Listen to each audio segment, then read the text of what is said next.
오늘 하루 우리나라에선 신종 코로나 바이러스 환자가 나오지 않았습니다. 다만 의심 증상을 보이는 사람은 빠르게 늘어 900명을 넘어섰습니다. 바이러스가 퍼지는 걸 막기 위해 택시와 버스 등 대중교통 방역도 강화되고 있습니다. 하지만 저희 취재진이 직접 찾아가 보니 현장에선 지원이 부족하다는 이야기가 나옵니다. 정부가 면 마스크도 예방에 효과가 있다고 밝힌 가운데 어떤 마스크를 써야 하는지 여러 전문가들에게 물어봤습니다. 중국산 부품 수입이 끊기면서 현대 기아차에 이어 르노 삼성 자동차도 나흘간 부산 공장을 멈추기로 했습니다. 미국 기업 중 일부는 중국에서 다른 지역으로 공장을 옮기는 방안도 검토 중입니다. 중국에선 700명 넘는 사망자가 나오면서 사스 때 사망자 수를 넘어섰습니다. 중국 우한에선 처음으로 미국인과 일본인, 외국인 환자가 숨지는 일도 벌어졌습니다. 중국 정부가 크루즈선 운항을 전면 중단하면서 중국을 향하던 배들이 뱃머리를 돌려 부산항으로 오고 있습니다. 우리 검역 당국은 단 한 명이라도 의심 증상이 나오면 모두 배에서 내리지 못하게 할 방침입니다. 시청자 여러분, 뉴스룸을 시작합니다. 오늘 하루 우리나라에선 신종 코로나 바이러스 환자가 나오지 않았습니다. 다만 감염을 의심하며 검사를 받는 사람은 늘고 있습니다. 대상이 확대되면서 검사 중인 사람이 어제보다 612명 늘어나 모두 939명이 된 겁니다. 어제 하루 늘어난 의심 환자 수가 95명이었으니까 증가폭이 무려 6배나 되는 건데요. 우리 정부는 지금은 하루 3,000건 정도만 검사가 가능하지만 앞으로는 5,000건까지 할 수 있도록 총력을 다하기로 했습니다. 먼저 고승혁 기자입니다. 신종 코로나 바이러스의 의심 환자로 분류돼 검사를 받는 사람이 총 939명입니다. 의심 환자가 크게 늘어난 이유는 규정이 바뀌었기 때문입니다. 지금까지 정부는 중국 후베이성을 다녀왔거나 확진자와 밀접하게 접촉한 뒤 14일 내에 발열과 기침 등의 증상을 보인 사람을 의심 환자로 분류했습니다. 하지만 어제부터 대상이 확대됐습니다. 지역 기준이 후베이성에서 중국 전역으로 넓어졌고 의사의 소견이 있다면 다른 국가를 여행한 뒤 증상을 보여도 의심 환자로 나뉩니다. 원인을 알 수 없는 폐렴도 기준에 포함됐습니다. 예외적인 감염 경로도 감시하기 위한 조치입니다. 의심 환자가 늘면서 검사 기관도 확대됐습니다. 기존의 보건환경연구원 18곳에 더해 민간기관 46곳이 바이러스 검사를 시행합니다. 시민들을 직접 진료하는 선별진료소도 열흘 만에 288곳에서 532곳으로 늘었습니다. 정부는 하루에 검사하는 건수도 늘리겠다고 밝혔습니다. 현재는 하루 3,000건 정도의 검사가 가능할 것으로 판단하고 있고 조만간 5,000건 정도까지는 검사가 확대될 수 있을 것이나 검사 대상이 증가한 만큼 확진자도 늘어날 것으로 보이지만 빠른 격리 조치가 이루어지면 바이러스 확산을 그만큼 막을 수 있습니다. JTBC 고승혁입니다. 자가격리 중인 사람도 1,000명을 넘어섰습니다. 격리기간 2주 동안은 증상이 없거나 검사에서 음성이 나왔다 하더라도 밥도 혼자 먹고 가족과 접촉하면 안 됩니다. 처음에는 음성이 나왔다가도 잠복기한엔 결과가 뒤바뀌는 경우도 있기 때문인데요. 자칫 자가격리를 소홀히 했다가는 처벌을 받을 수도 있습니다. 유미애 기자입니다. 국내 확진자 가운데 검사 결과가 음성에서 양성으로 바뀐 경우는 모두 3차례입니다. 우한에서 들어온 8번 확진자를 비롯해 20번, 24번 확진자 모두 첫 검사에선 음성이었습니다. 잠복기 때는 체내 바이러스 수가 적어 음성으로 나올 수 있기 때문입니다. 때문에 접촉자들은 검사에서 음성으로 확인돼도 자가격리를 지속해야 합니다. 확진자의 접촉자는 총 1,420명으로 이 중에 1,090명이 격리되어 있고 자가격리 중이며 자가격리 때는 개인 물품은 반드시 따로 사용하며 식사도 혼자 해야 합니다. 진료 등 외출이 불가피할 때는 반드시 관할 보건소에 연락해야 합니다. 보건소에 허가 없이 외출 사실이 드러나면 최대 300만 원의 벌금이 부과되기 때문입니다. 또 접촉자가 자가격리에 응하지 않으면 형사 고발은 물론 최대 300만 원의 벌금을 물게 됩니다. 정부는 격리 조치를 위반할 경우 처벌 수위를 더 높인다는 방침입니다.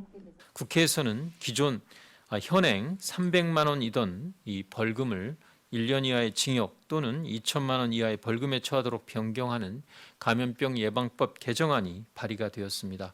JTBC 유미입니다. 정부는 오늘도 확진 환자 정보를 추가로 공개했습니다. 먼저 싱가포르 회의에 참석했던 19번째 환자가 송도 아울렛에서 들렀던 매장과 머문 시간을 추가로 밝혔습니다. 또 롯데백화점 등에 머물렀던 23번째 환자에 대해선 추가 동선을 파악한 뒤 세부 매장을 알리겠다고 했습니다. 이도성 기자입니다. 싱가포르의 한 호텔에서 열린 컨퍼런스에 참석했던 19번째 확진자는 지난 1일 인천 송도의 현대 프리미엄 아울렛에 들렀습니다. 부모님 차량을 이용해 방문했고 오후 4시 26분부터 오후 6시 25분까지 2시간가량 머물렀습니다. 세부 동선도 새롭게 공개됐습니다. 찾은 매장은 지하 1층부터 지상 2층에 있는 삼성전자와 폴로 등 총 7곳입니다. 서울 중구 롯데백화점을 방문한 23번째 확진자가 찾은 매장은 아직 조사 중입니다. 백화점이나 이렇게 마트, 쇼핑몰 같은 데를 방문하셨을 때 일단은 그 건물에 출입하신 시간부터 먼저 확인이 되고요. 그다음에 세부 동선 어느 매장을 들르셨는지를 보건당국은 또 17번째, 19번째 확진자가 참석한 싱가포르 컨퍼런스에 중국 후베이성 거주자를 포함한 중국인들이 참석했다고 확인했습니다. 다만 정확한 감염 경로에 대해서는 추가적인 조사가 필요한 상황이라고 했습니다. JTBC 이도성입니다. 해외에 나갔다 온 학생들을 어떻게 관리할지도 숙제 중 하나인데요. 연세대가 기숙사에 들어갈 학생들 중 중국과 동남아에 다녀온 사람은 모두 개인실에 2주 동안 격리하겠다고 했습니다. 학생들 사이에선 학교가 지나치다는 반발도 나오고 있습니다. 이자영 기자입니다. 연세대학교가 학생들에게 보낸 글입니다. 기숙사에 들어갈 학생이 최근 중국이나 동남아를 여행했을 경우 개인실에 2주 동안 격리하겠다는 내용입니다. 밖에 나갈 수 없는 대신에 도시락을 제공합니다. 또 기숙사에 들어올 땐 출입국 증명이나 입국 항공권을 반드시 제출하도록 했습니다. 신종 코로나 바이러스 감염을 막기 위해 내놓은 대책입니다.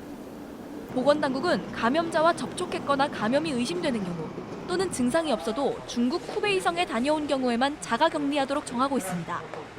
이처럼 국가가 정한 대상이 아니더라도 학교가 자체적인 방침에 따라 학생을 격리하겠다는 겁니다. 학생들은 과도한 조치라며 반발하고 있습니다. 적절한 기준은 맞는지, 학생들의 생활은 어떻게 할 거며, 동남아 여행은 안 되고 일본 여행 간 사람은 되고 이런 차이점도 사실. 격리 대상이 된 학생들이 감염 의심자로 낙인 찍힐 수 있다는 우려도 나옵니다. 학생단체는 학교와 학생이 함께 대책을 고민하는 자리를 만들자고 제안했습니다. JTBC 이자연입니다. 직원 중 확진 환자가 나와 직장을 폐쇄하고 생방송도 중단했던 GS 홈쇼핑이 오늘부터 정상 영업을 시작했습니다.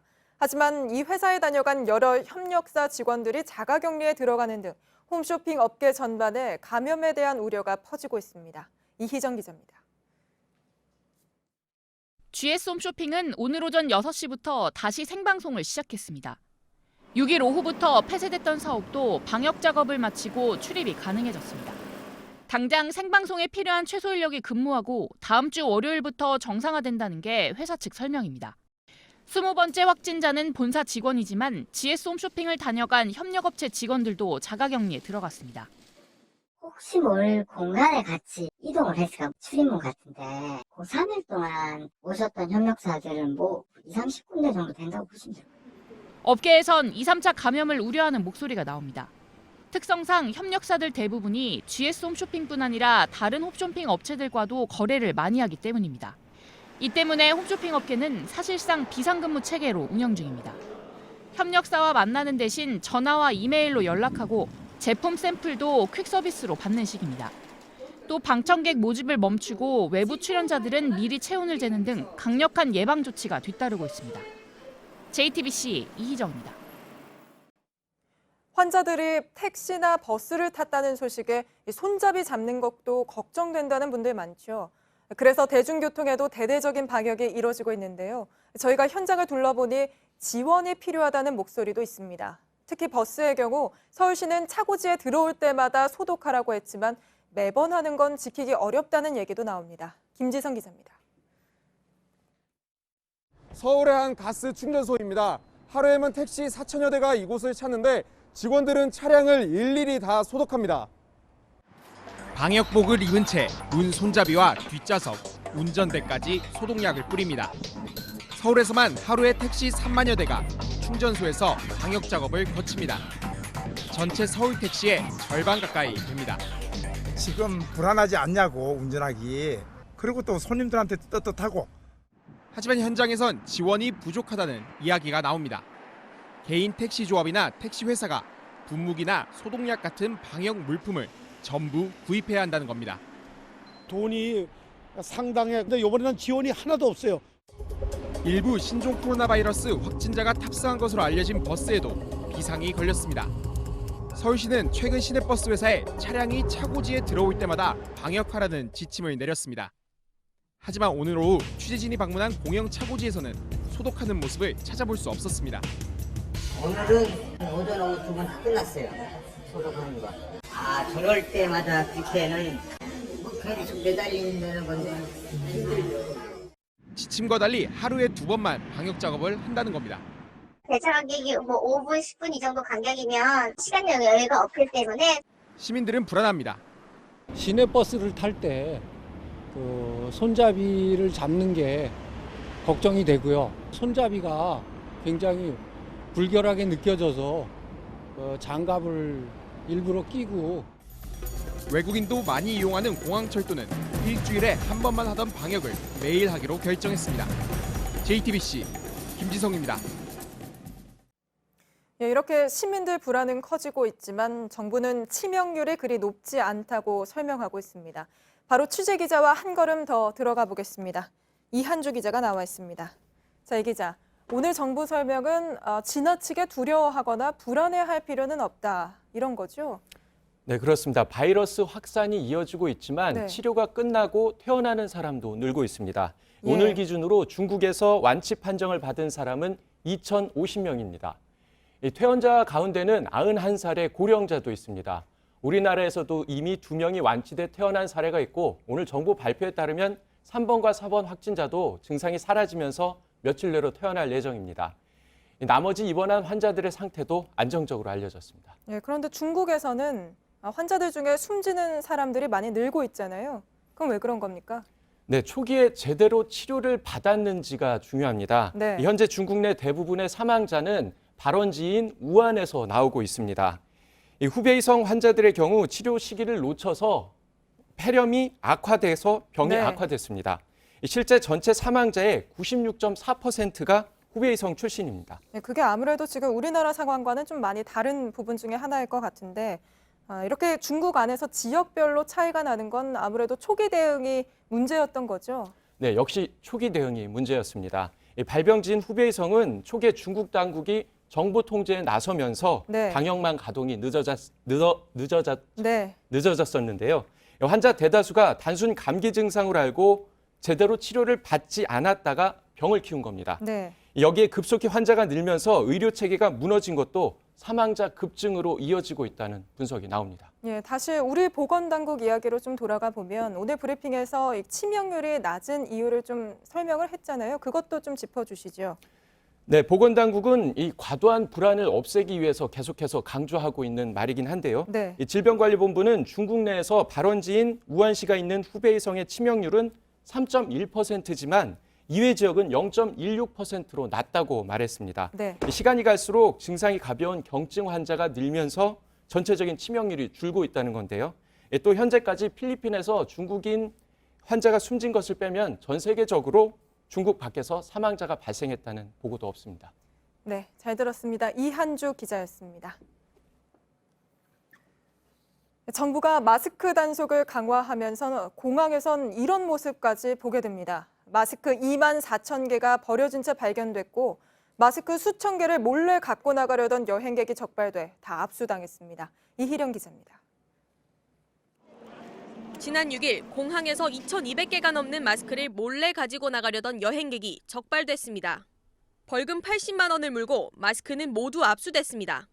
보따리상이 인천공항에 버리고 간 걸로 추정되는 마스크 2만 4천 개가 발견되기도 했습니다. 정부는 지난 6일부터 이틀 동안 기준이 넘게 마스크를 해외로 가져가려는 사례 40건을 적발했습니다.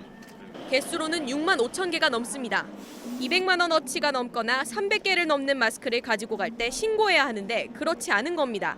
세관에서는 과다한 반출을 보류하거나 신고 없이 또는 허위 신고로 밀반출하는 것을 조사하고 있습니다.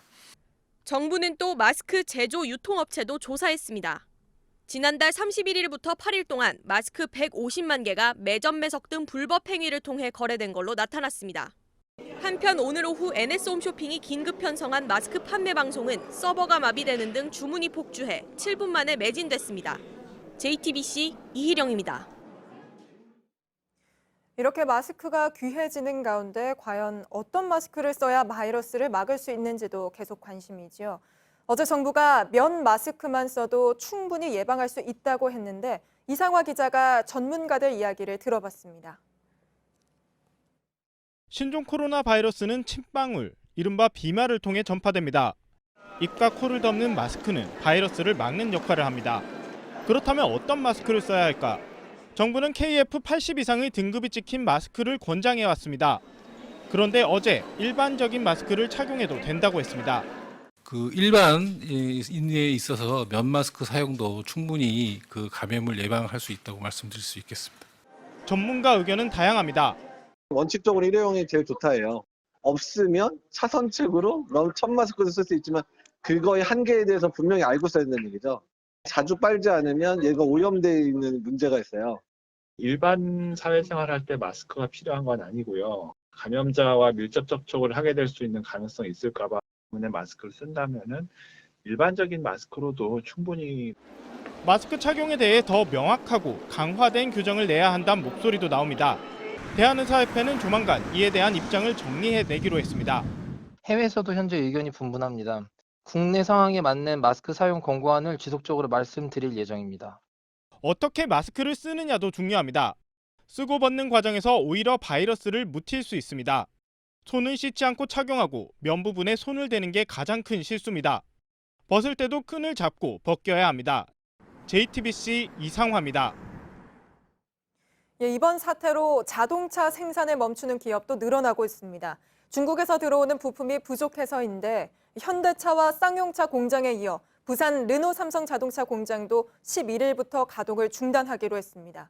언제 정상적으로 생산이 가능할지는 중국 공장 상황에 달렸습니다. 성화선 기자입니다. 르노 삼성 자동차의 부산 공장이 11일부터 나흘간 문을 닫습니다. 중국에서 수입되는 부품 공급이 끊겼기 때문입니다. 일단 17일부터 정상 가동한다는 계획인데 중국 공장의 상황에 따라 달라질 수도 있습니다. 현대차와 쌍용차 공장은 이미 생산을 중단했고 기아차 공장도 모레 멈춥니다. 이 때문에 완성차 업체에 부품을 납품하는 협력업체도 비상입니다. 줄줄이 가동을 중단해야 하는 상황입니다. 업체들은 중국의 일부 부품 공장이 시범 가동에 들어갔다는 점에 기대를 걸고 있습니다. 춘절 연휴가 끝나기 전에 중국 지방정부의 허가를 받은 겁니다. 하지만 감염 공포와 통제로 현지 인력을 확보하는 데 어려움이 있어 정상 가동까지는 좀 더 지켜봐야 합니다. JTBC 성화선입니다. 그런가 하면 중국에 있는 일부 미국 기업들은 생산 라인을 다른 나라로 옮기는 걸 검토하고 있습니다. 애플의 아이폰을 만드는 폭스콘은 부족한 마스크를 아예 직접 생산하기 시작했습니다. 공다솜 기자입니다. 중국에 진출한 미국 기업들의 올해 수익이 대폭 줄어들 것으로 조사됐습니다.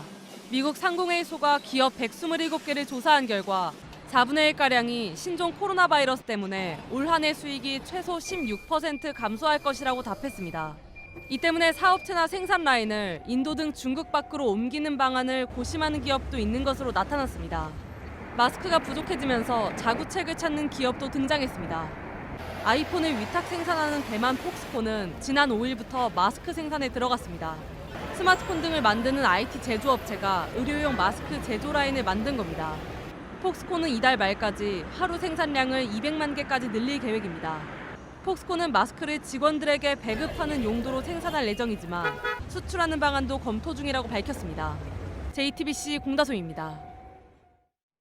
제3국을 통한 감염 우려가 커지면서 동남아 여행 계획을 취소하는 사람들도 크게 늘고 있습니다.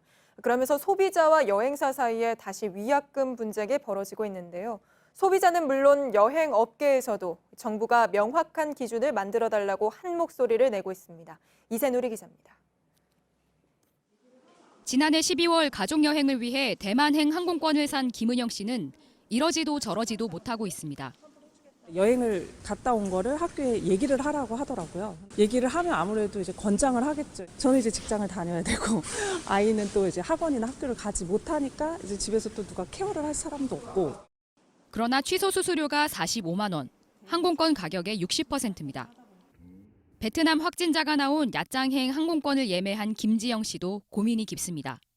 어린이집에서 2주간 자가격리 해달라 그러고 여행 가기가 많이 애기들도 어리고 그러니까 걱정되고. 국내에서 첫 번째 확진자가 나온 이후 3일까지 신종 코로나로 빚어진 해외여행 소비자 분쟁은 640여 건입니다. 지난해 같은 기간 전체 분쟁 건수를 크게 웃돕니다. 소비자원은 정부가 명확한 가이드라인을 세워줄 필요가 있다고 합니다. 여행업계도 한 목소리입니다. 욕도 하시는 분들도 계시고요. 소리치시는 분들도 계시고요. 특수한 상황에 최소한의 기준이라도 있다면은 저희도 마찬가지고 이제 손님들도 마찬가지고 혼란스럽지 않게 마무리가 되지 않을까. JTBC 이세누리입니다. 정부는 이번 바이러스 때문에 입원하거나 격리된 사람들에게 생활비를 지원한다고 밝혔습니다. 2주 이상 격리된 경우 1인 가족 기준으로 월 45만 원이고 4인 가족은 월 123만 원입니다. 격리 기준이 2주 미만인 경우 날짜로 계산해서 지급합니다. 중국에선 숨진 환자 수가 700명을 넘었습니다. 하루 사이 87명이 숨지는 등 사망자 수가 빠르게 늘면서 2달 만에 사스 때 사망자 수를 추월했습니다. 2002년 말 시작돼 9개월 동안 이어진 사스는 당시 중국 본토의 홍콩까지 합쳐서 648명의 사망자를 낸 바 있습니다. 그런가 하면 오늘 중국 우한에선 처음으로 외국인 환자가 숨지는 일도 벌어졌습니다. 현지 병원에서 치료를 받던 미국인과 일본인 환자입니다. 먼저 워싱턴 임종주 특파원입니다. 숨진 미국인은 60살 여성이라고 뉴욕타임스가 전했습니다. 중국 우한의 한 병원에서 이틀 전인 목요일 신종 코로나 바이러스로 사망했습니다. 자세한 신원은 공개되지 않았습니다. 베이징 주재 미국 대사관은 유족에 깊은 애도를 표했습니다. 신종 코로나 발병 이후 미국인이 사망한 것은 이번이 처음입니다. 중국 내에서 외국인이 숨진 첫 사례이기도 합니다. 앞서 중국 외교부는 신종 코로나에 감염된 외국인은 19명이라고 발표했습니다. 이 가운데 2명이 퇴원하고 17명은 격리돼 치료받고 있다고 밝혔습니다. Impossible to predict where it is going, but I can tell you at least where we are watching. We are seeing the positive signs in Hubei. 60대 일본인 남성도 우한에서 폐렴 증세로 치료받다 숨졌습니다. 감염 가능성이 의심되지만 확진 상태는 아니었습니다. 신종 코로나로 검사 결과가 나올 경우 일본인 첫 사망 사례가 됩니다. 중국 이외에도 미국과 일본, 우리나라 등 20여 개 나라 320여 명이 감염됐습니다. 태국에선 확진자 7명이 추가로 발생했고 아랍에미리트에서도 확진자 2명이 더 확인됐습니다. 워싱턴에서 JTBC 임종주입니다. 중국에선 확진 판정을 받은 사람이 3만 4천 명을 넘어섰습니다. 중국 당국은 바이러스가 더 퍼지는 걸 막기 위해 뒤늦게 강력한 대책을 쏟아내고 있는데요. 중국 우한에선 모든 사람이 의무적으로 매일 체온을 재야 하고 베이징에선 마스크를 쓰지 않으면 구금까지 하기로 했습니다. 이혜원 기자입니다. 신종 코로나 바이러스의 진원지인 중국 후베이성 우한의 시민들은 앞으로 한 명도 빠짐없이 매일 체온을 잰 뒤 전화나 문자 등으로 보건당국에 보고해야 합니다. 체온이 높으면 보건당국 직원과 경찰, 자원봉사자 등으로 이루어진 조사팀이 현장 조사를 하고 체온을 재지 않거나 조사에 협조하지 않을 경우 공안이 처벌할 수 있다고 로이터 통신 등 외신들이 보도했습니다. 우한시의 인구는 1,100만 명으로 서울보다 조금 더 많습니다. 우한시 봉쇄령 이전에 500만 명가량이 도시를 빠져나가긴 했지만 여전히 많은 인구가 살고 있습니다. 중국 수도 베이징에선 앞으로 대중교통과 호텔, 시장 등 공공장소에서 마스크를 꼭 착용하게 했습니다. 베이징 사법당국은 마스크 착용을 계속 거부하면 구금 조치까지 하겠다고 밝혔습니다. 발병된 사실을 숨겨도 처벌받습니다. 지금까지 중국에선 신종 코로나 바이러스에 감염됐는데도 이를 숨기고 다른 사람을 감염시킨 20여 명이 입건된 것으로 알려졌습니다. 중국은 도시를 봉쇄하는 조치도 이어가고 있습니다.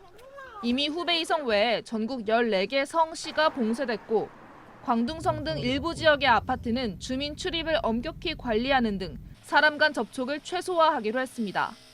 JTBC 이하원입니다. 신종 코로나 바이러스가 박쥐에서 시작한 거란 분석이 나온 바 있지요. 그런데 박쥐가 바이러스를 사람에게 전파하기 전에 멸종 위기 동물인 천산갑을 중간에 거쳤을 거라는 새로운 연구 결과가 나왔습니다. 김선미 기자입니다. 온몸이 딱딱한 비늘로 덮여 산을 뚫는 갑옷이란 이름이 붙은 천산갑입니다. 중국과 대만 등 아시아 열대 지역에 서식합니다. 신종 코로나 바이러스가 이 동물을 거쳐 사람에게 전파됐을 것이란 연구 결과가 나왔습니다. 중국 화난농업대학은 샘플 1000개를 검사한 결과 천산갑에서 분리한 균주와 신종 코로나 바이러스가 99% 일치했다고 밝혔습니다. 그동안 신종 코로나 바이러스는 박쥐에서 시작해 중간 매개체를 거쳐 인간에게 옮겨진 것으로 추정돼 왔습니다. 즉 중간 숙주 중 하나가 천산갑이란 겁니다. 다만 연구팀은 샘플이 우한 화난시장에서 나온 게 아니고 천산갑에서 사람으로 전파된 경로는 밝히지 못했다고 설명했습니다. 천산갑은 2014년 멸종 위기종으로 분류됐지만 여전히 가장 많이 밀매되는 동물 중 하나로 꼽힙니다. 몸에 좋다는 소문 때문에 중국과 말레이시아 등 동남아시아에선 보양식 재료로 불법 거래됐습니다. 그동안 중국에선 신종 코로나의 중간 숙주로 오소리와 대나무쥐, 밍크 등을 꼽는 연구 결과가 발표된 바 있습니다. JTBC 김선미입니다.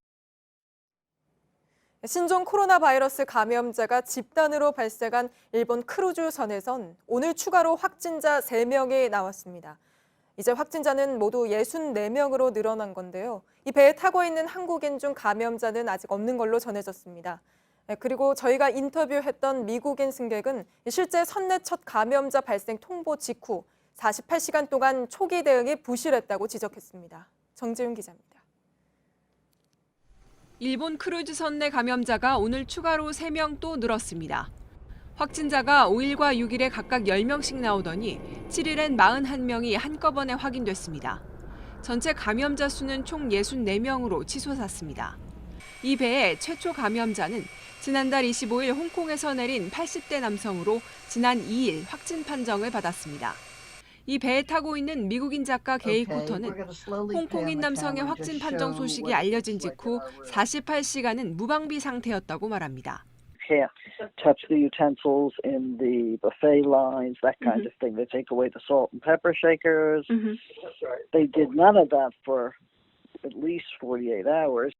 승객들이 객실에서 못 나오도록 격리 조치가 취해진 건 홍콩 남성 확진 판정이 나온 후 3일째 되던 5일입니다.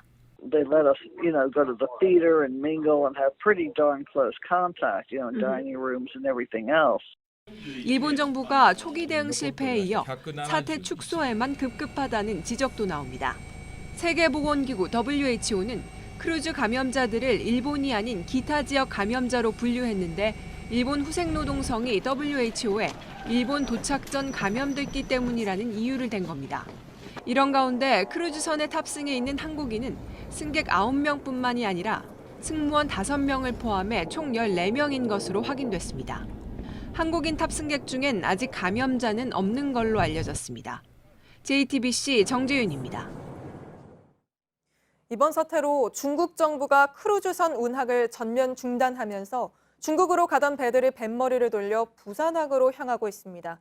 바이러스 감염 우려가 커지는 상황인데 검역 당국은 단 한 명이라도 의심 증상이 나오면 모두 배에서 내리지 못하게 하겠다는 입장입니다. 배승주 기자입니다. 지난 6일 부산항에 입항한 MSC 스플렌 디다호입니다. 일본 나가사키에서 중국을 향해 출발한 이 배는 부산으로 방향을 틀었습니다. 급유나 생필품 같은 선용품 공급이 목적입니다. 그러니까 인도주의적 차원에서 기항하는 것을 허용을 하고 있고 다만 승선원 1000여 명은 배에서 내리지 않은 채 오늘 새벽 출항했습니다. 이번 주에만 예정이 없던 크루즈 3척이 부산항으로 들어왔고 다음 주에도 3척이 입항을 요청했습니다. 사전에 계획된 것까지 합치면 오는 4월까지 30척이 훌쩍 넘습니다. 검역당국은 입항 조건을 대폭 강화했습니다. 입항 전 승객들의 건강상태 증명서와 의사소견서 같은 정보를 우선 확인합니다. 입항 허가가 나와도 검역본부 직원이 직접 크루즈에 올라가 유증상자가 있는지 중국 경유자가 있는지 전수검사합니다. 이 과정에서 단 한 명이라도 코로나 감염 증상이나 고열이 확인되면 전원 하선조차 하지 못하게 됩니다. 한 명이라도 발열이 있으면 승객이 못 내리는 상황이 발생하면 차라리 부산을 오지 않을 수도 있을 거예요. 승객들이 배에서 내린다고 해도 입국 심사장에서 열이 있는지 확인해 유증상자를 가려낼 예정입니다. JTBC 배승주입니다. 바이러스 못지않게 심각한 게 허위 사실로 공포를 부추기는 사람들입니다. 경찰이 이런 행위를 엄단하겠다고 했죠. 오늘 처음으로 구속영장을 신청했습니다. 강신우 기자입니다. 수원의 한 고등학교에서 신종 코로나 확진자가 발생했다. 제주에서도 신종 코로나 바이러스 확진자가 생겼다. 모두 가짜뉴스, 허위 정보였습니다. 글뿐만이 아닙니다. 방진복을 입은 두 사람이 한 남성을 쫓습니다. 영상이 퍼지자 온라인에선 확진자가 나왔다는 소문이 빠른 속도로 퍼졌습니다. 하지만 유튜버들의 연출이었습니다. 경찰은 유튜버들이 잘못을 반성하고 있다며 훈방 조치했습니다. 여러분들, 저는 무안에서 왔습니다. 저 폐렴입니다. 모두 저한테서 떨어지세요. 지하철 안에서 신종 코로나 바이러스에 걸렸다고 외치고 번화가에서 쓰러지기까지 합니다. 드디어 내렸습니다, 여러분들. 저희 정상인입니다. 경찰 수사가 시작되자 자진 출석한 20대 A씨는 유명해지고 싶어 감염자 행세를 했다고 털어놨습니다. 경찰은 A씨에 대해 업무방해 혐의로 구속영장을 신청했습니다. 이와 비슷한 범죄 20여 건에 대해서도 수사가 진행 중입니다. 경찰은 장난에 불과하더라도 공포를 조장하는 행위는 강력히 처벌하겠다고 밝혔습니다. JTBC 강신우입니다. 바이러스 감염 우려가 커지는 상황인데요. 서울 도심에선 지난주에 이어 보수 성향 단체의 대규모 집회가 또 열렸습니다. 국민들 시선이 곱지 않은데 신종 코로나 바이러스 확산을 막기 위해 일시적으로라도 도심 집회가 열리는 걸 막아달라는 국민 청원도 올라왔습니다. 김태형 기자입니다. 마스크를 쓴 사람들이 서울 광화문 광장에 모였습니다. 태극기와 성조기를 흔들고 구호를 외칩니다. 여러분, 평화협정이 진짜 평화협정입니까? 오늘 정강훈 목사가 주도한 범국민 투쟁본부의 집회 현장입니다. 3.1절을 위하여 총력 투쟁해 주시기를 바랍니다. 전 목사는 신종 코로나 바이러스 감염이 우려되는 상황에서도 매주 토요일에 열리는 집회 참가를 독려해 왔습니다. 그래서 이제 다음 주부터 계속 배로 진행돼야 되니까 다음 토요일 날은 꼭 한 분이 한 명씩 꼭 인도하여 이 자리에 오시기로 약속하시면 두 손 들고 만세! 집회 현장을 지나는 시민들은 불안감을 호소합니다. 코로나 때문에 이 근처에 있는 그 백화점 문도 닫고 이랬는데 지금 마스크도 안 쓰고 모두가 함께하는 공간인데 또 나이도 많으신 분들이 저렇게 계시니까 좀 걱정도 되고 좀 그 코로나에 대해서 좀 경각심이 없는 것 같네요. 청와대 국민청원 게시판에는 대규모 집회를 막아달라는 청원이 올라왔습니다. 신종 코로나 바이러스의 확산 방지를 위해서는 집회를 허가해서는 안 된다는 겁니다. 신종 코로나로 각종 행사가 줄줄이 취소되는 가운데 도심 집회를 바라보는 시선이 곱지 않습니다. JTBC 김태형입니다. 오늘은 정월 대보름이죠. 전국 곳곳에선 대보름맞이 행사가 열리는 날인데요. 올해는 신종 코로나 여파로 대부분의 행사가 취소됐습니다. 예정대로 행사를 연 곳도 있지만 그 풍경은 예전과 많이 달랐습니다. 조승현 기자입니다. 종이에 소원을 적어 생기줄에 매답니다. 한 해 복을 빌며 복조리도 만들고 유판도 벌어집니다. 웃음소리가 떠나질 않습니다. 정월 대보름 달맞이 축제가 열린 강원도 양구와는 다르게 전국 대부분의 행사가 취소됐습니다. 신종 코로나 여파 때문입니다. 전국 최대 규모로 꼽히는 경북 청도는 행사가 아예 취소됐고 강원도 삼척은 제례만 지냈습니다. 양구 행사장 풍경도 예년과 달랐습니다. 어제와 오늘 행사장을 2차례 소독했습니다. 지자체는 마스크 2,000개를 주민에게 나눠줬습니다. 손소독제와 물티슈도 곳곳에 놓였습니다. 휴대용 열 화상 카메라로 축제장에 있는 모든 사람들의 체온을 재고 있습니다. 37.5도가 넘으면 행사장 밖으로 내보내기 위해서입니다. 현장에서 분리조치해서 진료를 올 수 있게 응급실로 후송하기 위해서 구급차까지 대기해 있는 상태고요. 하지만 꼼꼼한 방역에도 빈틈은 있었습니다. 숨 쉬는 게 좀 그래요. 그래가지고 답답하니까 안 하는 거. 양구군은 외지인 방문이 거의 없는 지역 행사라 고심 끝에 강행했다고 밝혔습니다. JTBC 조승현입니다. 종교계 풍경도 많이 바뀌었습니다. 성당 입구에 놓였던 성수가 치워졌고 그 자리엔 손소독제가 놓였습니다. 교회는 온라인 예배를 권유하고 있습니다. 또 조계종 한 선원에선 10만 명이 모이기로 했던 법회도 취소했습니다. 김나한 기자입니다. 예비사제들이 정식 천주교 신부로 임명되는 자리입니다. 수천 명이 모이는 천주교의 축제지만 체온계와 손소독제의 벽을 넘어야만 들어갈 수 있습니다. 손끝까지 다 비벼주겠습니다. 네. 들어가도 긴장감이 팽팽합니다.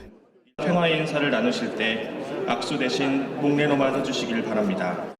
서울 명동성당 입구에 놓인 성수대엔 성수가 사라졌습니다. 성당에 들어갈 땐 이 성수를 손가락에 찍은 뒤 성호를 그어야 하지만 신종 코로나 바이러스 우려에 많은 성당들이 당분간은 하지 않기로 했습니다. 서울 해화동 명륜교회는 6번 확진자가 예배에 참석했다는 사실이 알려지면서 문을 닫고 홈페이지에 설교 영상을 올리기도 했습니다. 우리에게 이런 어려움을 주셨지만 이러한 때일수록 우리가 하나님을 잘 믿고 서울의 다른 대형 교회들도 혹시 모를 상황에 대비해 온라인 예배를 적극 권유하고 있습니다. 조계종 상월선원에선 자승스님 등 9스님이 모여 3개월간 천막 수행을 한 동안거에 해제 법회를 취소했습니다. JTBC 김나한입니다. 한국당 황교안 대표가 종로 출마는 문 대통령과의 대결이라는 점을 오늘도 강조했습니다. 어제와 마찬가지로 이낙연이라는 이름은 한 번도 거론하지 않았는데요. 이낙연 전 총리 역시 별다른 반응 없이 비공개로 종로 주민들을 만났습니다. 강희연 기자입니다. 종로 선거는 후보 간의 대결이 아닌 무지막지한 무버방 문재인 대통령과의 대결이다. 황교안 대표는 종로를 선택한 이유를 다시 한번 강조했습니다. 청와대가 위치하고 있는 이 종로에서의 승리를 통해서 그리고 오늘도 문재인 정권과 가장 가까이에서 싸울 수 있는 곳으로 종로를 해석했습니다. 이틀간 이낙연 전 총리의 이름을 한 차례도 입에 담지 않았습니다. 그간 한국당은 차기 대선 주자의 종로 빅매치라는 타이틀이 여권이 만든 프레임이라고 규정해왔습니다. 그래서 황 대표의 지역구 출마가 전체 총선 전략의 하나라는 점을 강조하고 있는 겁니다. 지난달 23일부터 일찌감치 종로에 털을 닦은 이 전 총리는 황 대표의 이런 행보에 별다른 반응을 내놓지 않았습니다. 대신 낙원 상가 등 종로 일대를 다니며 주말 일정을 소화했습니다. 이 전 총리는 이곳 신문사에서 21년간 일했지만 다녀보니 아는 게 별로 없더라며 공부를 제대로 해야겠다고 말했습니다. 이런 가운데 홍준표 전 한국당 대표는 서울 강북에 출마하라는 공관위원장의 요구를 거절했다고 밝혔습니다. 황 대표의 종로 선택으로 대구 경북 이른바 TK 물갈이와 함께 당내 주요 인사에 대한 전략 공천이 이뤄질 거란 예상이 나왔는데 하루 만에 현실화된 겁니다. JTBC 강연입니다. 내일은 전국이 대체로 맑다가 밤부터 차차 흐려지겠습니다. 강원 영동과 경북 등 해안에는 일요일 오전까지 최대 10cm의 눈이 내리겠습니다. 미세먼지는 전국이 보통 수준으로 예상됩니다. 뉴스룸 저희가 준비한 소식은 여기까지입니다. 오늘도 시청해주신 여러분 고맙습니다.